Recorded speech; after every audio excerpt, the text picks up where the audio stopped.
Welcome to First Take, everyone, and happy Monday to you. Stephen A. is here. Kendrick Perkins is here. Good morning, guys. I'm Shea Cornette. Lots to get to. How about that Game 7 on Saturday? Good morning, Stephen A. Good morning, Shea. How you doing? How you feeling? I'm good. Much better. Woo! New person. Thank you for asking.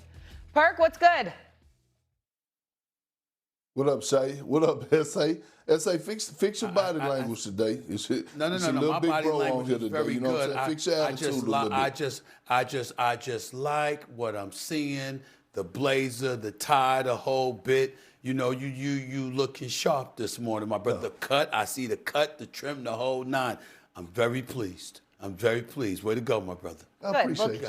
Let's keep that same energy. Let's go to what happened on Saturday night. The Spurs put the clamps on OKC in Game 7, sending the defending champs home behind some big-time shot making, especially down the stretch. Victor Wembanyama scored 22, Stephon Castle had 16, and it was a collaborative effort from the 2 seed in the West. The Spurs will now host the Knicks starting on Wednesday on ABC in the NBA Finals. Let's go to what Wemby, though, had to say that moment on Saturday meant to him. We work, all these hours we put in, it's for these type of emotions.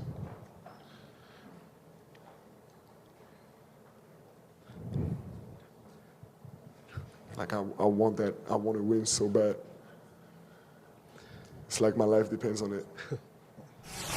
Motivated Wemby heading into the finals. A scary thought. Let's go to the loser side of this, though, and that would be the Oklahoma City Thunder. No Jalen Williams, no A.J. Mitchell. Felt like they didn't really have a second option behind Shea.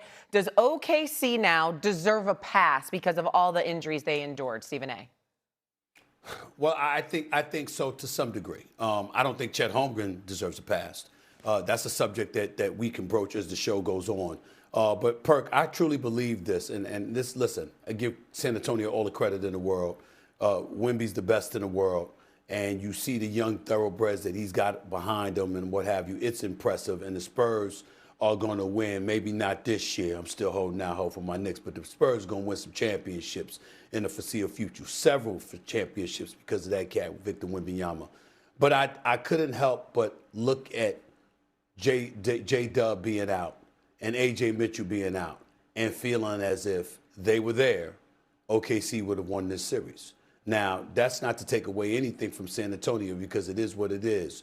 It's sport. And obviously, De'Aaron Fox, started out, he didn't play early on and stuff like that. You have hiccups and what have you. Dylan Harper got hurt. He wasn't 100%. You could bring, and he showed up later on in the series. You can see a lot of things.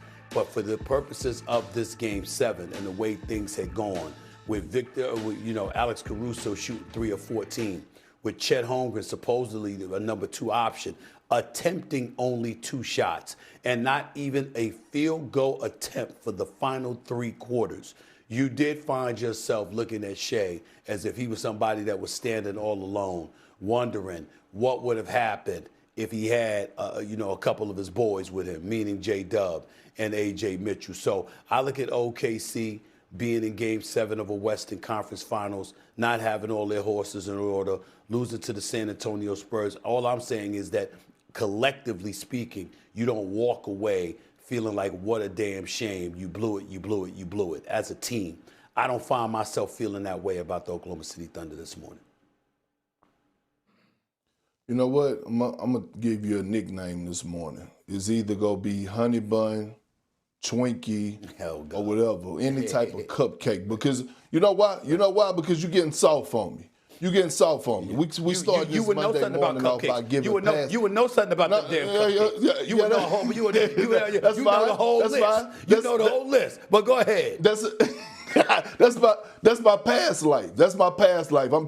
I've changed my ways. But look, this is what I will tell you. We're not gonna do that, S.A.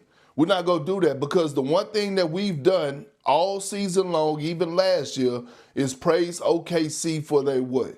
The depth, right? How deep they are. How many guys they have to come in, and we don't know which way they go cut you. You could go with Andrew Wiggins. They acquired Jared McCain at the trade deadline, and he was huge for them throughout the course of this postseason run.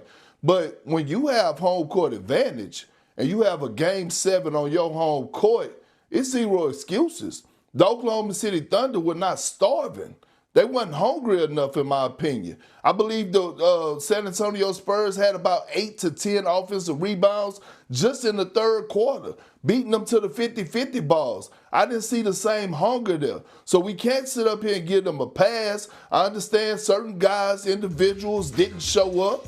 I get that part of it. But last year when OKC made their run to the championship in the semifinals, I recall Aaron Gordon was out with Denver. He tried to play in the Game 7 with a hurt hamstring. Tyrese Maxey was out throughout the course of the NBA Finals. He tore his Achilles in Game 7. So we're not going to give OKC a pass. They went to Game 7. It was on their home floor. They were known for their depth, and their depth did not come through. They just wasn't hungry enough. The San Antonio Spurs wanted it more, and it showed, and that's why they're heading to the NBA Finals.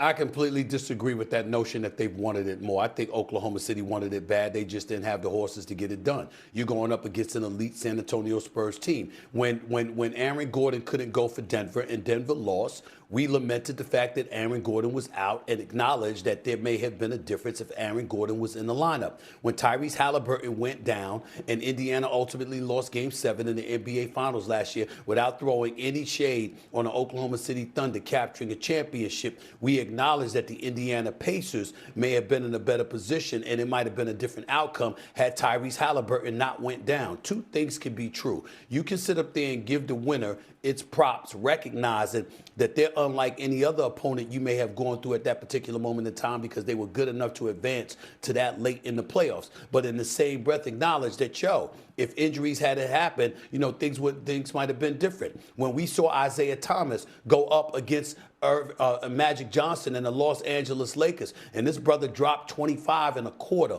on a hurt ankle, and he was absolutely positively electrifying. We were able to look at the Pistons and say, even though the Los Angeles Lakers won, and we give them all the props in the world, had Isaiah Thomas not been hurt, guess what would have happened? We might have been looking at the Detroit Pistons capturing their first of 3 titles instead of waiting until the next year and winning back-to-back titles. You can do throughout history.